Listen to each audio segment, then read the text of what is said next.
Welcome to Echoes of Antiquity. If you want to build a house, you start at the bottom. You lay a foundation and you build up. Every civilization in human history has followed this rule, except one. Hidden in the Maharashtra state of India is a megalithic structure that was not built. It was carved, straight down, out of a single solid mountain of black basalt rock. Welcome to the Kailasa Temple, a structure so mathematically perfect and so impossibly massive that modern structural engineers admit we could not replicate it today. It is twice the size of the Parthenon in Greece. To create it, an estimated 400,000 tons of solid rock had to be excavated and removed. But here is the problem. Mainstream historians tell us it was carved using nothing but copper chisels and stone hammers.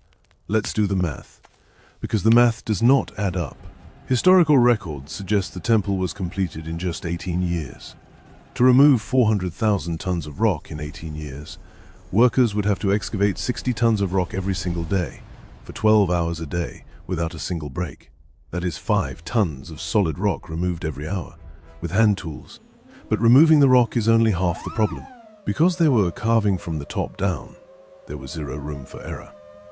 If a single worker struck his chisel too hard and broke off a piece of a pillar, a roof, or a statue, the mistake would be permanent. You cannot glue an entire mountain back together. Yet, the temple features freestanding pillars, life-sized elephants, and impossibly intricate underground drainage systems that span multiple levels. The architects had to hold the entire 3D blueprint in their heads before the first strike was even made. We don't just know how hard it was to build, we know how hard it is to destroy. In the year 1682, the Mughal Emperor Aurangzeb ordered the complete destruction of the Kailasa Temple. He sent 1,000 of his best soldiers to tear it to the ground. They worked day and night for 3 straight years. They could only manage to disfigure a few statues. The structure itself refused to break. Eventually, the emperor gave up. We are told that our ancestors were primitive. But looking at Kailasa, we have to ask, was there a lost technology used here?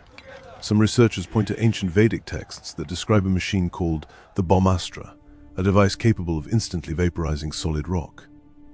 Is it possible that the 400,000 tons of missing rubble was never carried away because it was vaporized into dust? The Kailasa Temple stands as a monument to a past we no longer understand, a masterpiece carved out of a mountain by a civilization that knew secrets we have long forgotten. But Kailasa isn't the only place with impossible stones. Next week, we travel to the Middle East, to a stone block so massive modern cranes cannot lift it, the stone of the pregnant woman. Subscribe to remember our past.